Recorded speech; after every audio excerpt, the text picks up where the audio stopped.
Selamat datang di Big Emerald Oracle Tarot Trading. Kali ini kita mencoba sebuah shuffling energi. Ini akan berbeda dengan energi-energi lain seperti biasanya ketika kita ngebahas tentang seorang yang mungkin jauh dari orang yang dia sayang atau lagi renggang, tapi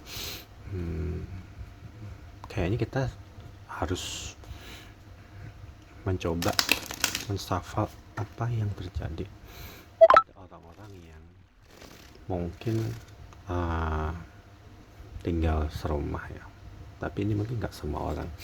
Ini ada kata death, tinggal serumah dan artian gini,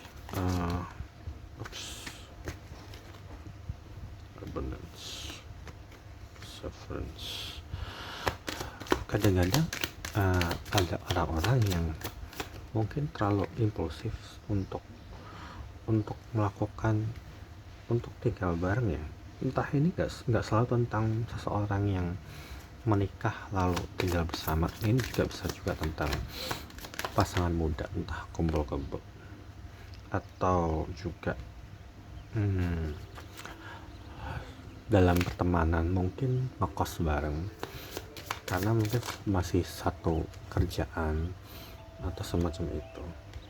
Dan biasanya mungkin di awal mungkin menyenangkan ya, menyenangkan terus ini gitu loh, tapi pada akhirnya rugi di kemudian hari gitu. Ini bukan tema yang spesial banget karena banyak kok diantara kita yang mengalami hal-hal semacam ini yang pada akhirnya kita jadi apa ya, nyesal di kemudian hari gitu. Oke. Dan buat penonton baru, saya saranin untuk memakai headset ya, karena saya sering kadang-kadang dapat komplain suaranya nggak kurang jelas gitu. Nah, di sini ada that nggak selalu tentang mati, ini simbolisasi ya sebenarnya. Ini simbolisasi bahwa ketika seseorang akan bertransformasi biasanya setelah mengalami that card, itu biasanya tentang seseorang yang bertransformasi setelah mengalami hal-hal yang gak menyenangkan, yang sangat berkesan dan sangat membekas. Dan biasanya ini tentang orang yang mungkin mendapat cobaan yang sangat besar, sesuatu yang nggak terduga bisa juga terjadi seperti, atau sesuatu yang membuat dia sangat menderita. Dan ini sering terjadi ke banyak orang sih. Kadang apa istilahnya, titik nadir, titik dimana seseorang udah mencapai titik dimana semua itu serasa sangat berantakan, jadi memutuskan untuk bertransformasi. Kadang-kadang memang sesuatu yang sangat membuat seseorang menderita, tapi kadang-kadang Tuhan selalu membuat seseorang mengalami ini supaya dia tuh benar-benar sadar bahwa ini bukan langkah yang benar gitu. Dan bacaan ini kayaknya lebih ke bacaan ini lebih ke seseorang yang bertemu atau berpasangan dengan bukan homeboy, homoseksual. Homoseksual bukan homoseksual, ini beda kata, beda arti ya. Ini bahasa slang, bahasa istilah yang mungkin kurang familiar. Homoseksual adalah seseorang yang menjalin suatu hubungan karena dia tuh pengen tinggal bareng, entah itu cuma sebagai teman yang pengen ngekos bareng, atau seseorang yang pengen berpasangan dan menikah dan tinggal bersama. Tapi sebenarnya bukan, ini punya motif tersembunyi, dan biasanya motif ini baru muncul justru setelah dia udah tinggal bareng. Jadi ini akan ada menimbulkan sensasi di mana setelah menjalani hubungan, apalagi udah tinggal serumah, orang ini udah mulai kelihatan nggak jujurnya di mana gitu. Jadi banyak kok yang ngalamin ini. Jadi ini bukan sesuatu yang baru sepertinya, cuman mungkin istilahnya mungkin itu. Jadi seorang homoseksual ya, bukan homoseksual. Homoseksual adalah orang yang dia berinvest dengan cara melakukan love bombing dulu, melakukan sesuatu yang seolah tuh kayak ayo ayo kita married atau ayo kita tinggal bareng segala macam, nanti kita apa segala macam barengan segala macam ini. Tapi setelah setelah tinggal bareng, biasanya orang ini punya sifat aslinya tuh udah kelihatan gitu loh, sifat aslinya udah kelihatan. Dan ini juga kebetulan benar ada kartu pelayanan. Seseorang yang memang berpasangan ini nggak selalu tentang pasangan yang menikah ya, tapi bisa juga yang kumpul-kumpul, bisa juga teman kosan atau satu asrama segala macam. Relationship dalam bentuk apapun itu selalu tentang seseorang yang saling melayani, saling memberi pelayanan ya, saling memberikan bantuan, saling meringankan satu sama lain. Tapi ketika seseorang punya motif tersembunyi ya, biasanya akan kelihatan setelah menjalani hidup bersama.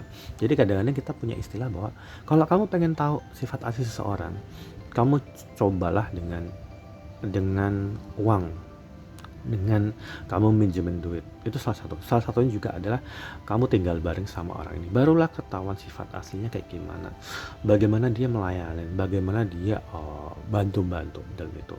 Ini bisa banyak aspek ya, misalnya di rumah, satu rumah kita bisa ngecek deh, entah kamu sama pasanganmu atau sama teman kosmu bilang, apakah ketika kamu kamar itu berantakan, dia juga berusaha untuk menata kasur, atau ikut ngelipet baju, atau nyetrika, atau macam itu.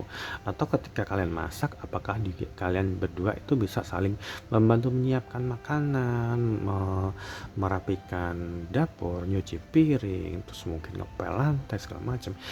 Sebenarnya bacaan ini bukan sesuatu yang sangat bukan sesuatu yang bukan sesuatu yang wow, ini sesuatu yang sangat umum gitu. Cuman di sini kita akan ngebahas tentang homoseksual, di mana kita berpasangan dengan orang yang dia tuh nggak mau ngapa-ngapain, dan biasanya tanda-tandanya adalah dia nggak bantu-bantu. Jadi mungkin teman-teman juga ketika kamar itu berantakan, kamu datang, entah itu teman kosmu atau itu pasanganmu tuh cuman kayak diem, rumah berantakan ya udah dibiarin aja berantakan gitu. Dan itu yang membuat kamu merasa ini mati banget, ini sesuatu yang kamu harus berubah gitu. Entah kamu harus pindah, move keluar dari hubungan ini, atau kalian bercerai atau semacam itu. Yang jelas hubungan ini nggak membuat kamu merasa aman gitu.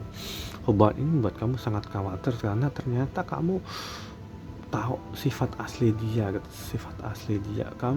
Orang-orang ini membuat kamu merasa sangat khawatir ya, tentang masa depan kamu, gimana nanti ke depan, minggu depan, bulan depan, berapa tahun ke depan, kalau kamu selalu bertahan dengan orang yang kamu nyampe rumah, kondisi rumah berantakan, terus mungkin dapur piring-piring kotor nggak dicuciin gitu segala macam. Ini orang-orang yang nggak bertanggung jawab, orang-orang yang membuat kamu khawatir. Ini juga bisa sebenarnya kalau dalam relationship astrologi ini masuk dalam karmic energi ya, karmic partner energi, dimana partnermu atau pasanganmu, entah itu tinggal bareng, bermitra, atau mungkin udah menikah, itu memberikan karmic lessons gitu, pelajaran karma. Ini pelajaran yang kamu dapatkan ketika kamu buru-buru berpasangan dengan seseorang ya, karena mungkin di awal mungkin kelihatan kamu kayak ayo tinggal bareng, supaya kita bisa ngirit, bisa apa-apa bareng. Tapi ternyata harga yang kamu dapatkan justru kamu jadi boros, kamu nggak dapat kelimpahan ya, kamu nggak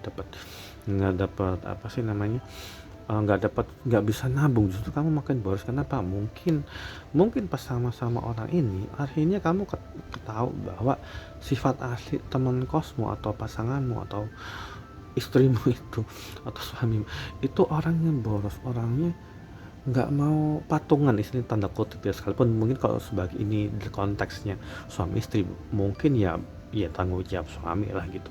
Cuman masalahnya adalah dia mungkin lebih sifatnya mau yang penting gue enak gitu.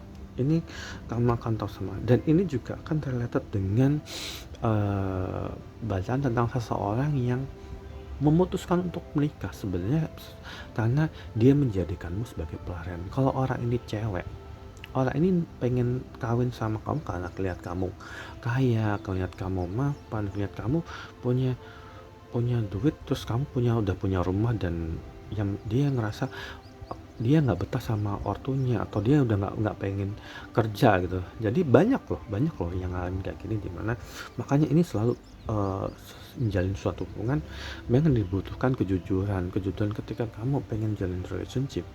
Motifnya apa nih? Apa kamu benar-benar mau berpasangan dengan orang ini dan hidup bersama karena kamu pengen jalan hidup itu saling membantu, saling melayanin, ya nggak sih, saling melayanin, saling itu, ataukah cuman karena kamu menjadikan seseorang itu pelarian karena kamu udah capek kerja, kamu udah capek ngebiayain hidup kamu pengen hidup lu dibiayain, atau seseorang yang di luar sana menjadikanmu target. Makanya kadang-kadang kita harus hati-hati ya, sama apalagi sama sama keuangan kita, sama prospek kita. Jangan sampai kita berpasangan dengan orang atau mungkin cuma tinggal bareng teman ngekos karena orang itu ngeliat kita tuh berpotensi, orang itu ngeliat kita sebagai orang yang nurut, orang yang sangat loyal, melayanin segala macam gitu. Ini sebagai bentuk pengingat. Ini bukan, sebenarnya bacaan ini bukan bacaan yang sangat spesial banget, tapi ini banyak loh yang kita tuh ngalamin ini gitu. Ngalamin sebagai mungkin korban, tapi juga mungkin beberapa teman juga sebagai orang yang pengen tinggal bareng sama orang karena kamu nggak pengen susah gitu. Ini banget, ini toxic, ini jadinya jadi toxic relationship banget gitu. Makanya ini sebagai selalu jadi pengingat. Dan biasanya muncul biasanya justru setelah udah tinggal bareng terus kok kamar berantakan, rumah berantakan, atau mungkin ada satu case di mana karena mereka itu berpasangan ya. Ini nggak selalu tentang berpasangan, mungkin teman kos segala macam membawa orang lain masuk ke rumah nih.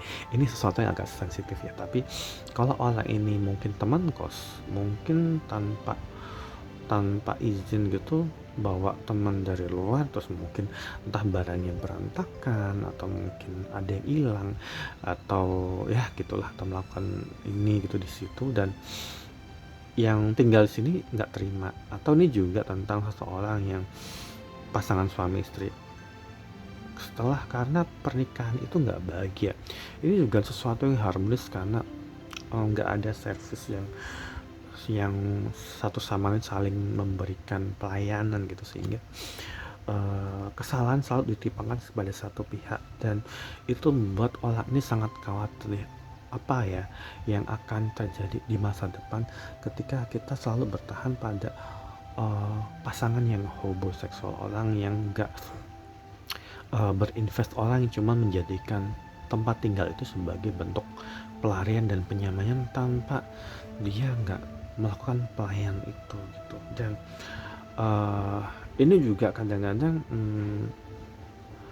berawal dari sebuah ego, sebuah kebanggaan. Ketika seseorang yang terlalu over egocentric ya, dia nggak pernah melakukan apapun yang untuk kebaikan bersama, tapi karena dia merasa oh iya ya, gue yang penting gue happy, yang penting gue senang, tanpa memikirkan apa ya teman kosnya atau pasangan atau suami atau istrinya gitu nanti di rumah gimana ya kalau gue nggak ngapa-ngapain. Dia nggak kepikiran ini gitu. Jadi ini perlu di apa ya, dievaluasi lagi. Makanya seseorang harus melakukan evaluasi ketika kamu ingin berpasangan dengan seseorang. Apalagi ini konsepnya adalah kamu udah mau tinggal bareng.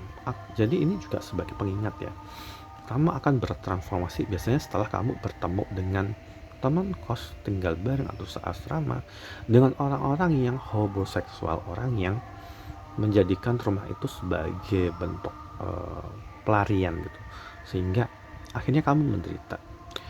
Dan ini juga akan menjadikan orang-orang yang sudah mengalami ini akan berhati-hati ketika dia akan memilih pasangannya untuk menikah atau teman untuk tinggal bareng, supaya kedepannya dia nggak akan ngalamin ini lagi gitu. Ini quick reading ya, dan ini sesuatu yang agak umum, jadi semoga pengingat ini bermanfaat buat teman-teman. Selamat beraktivitas.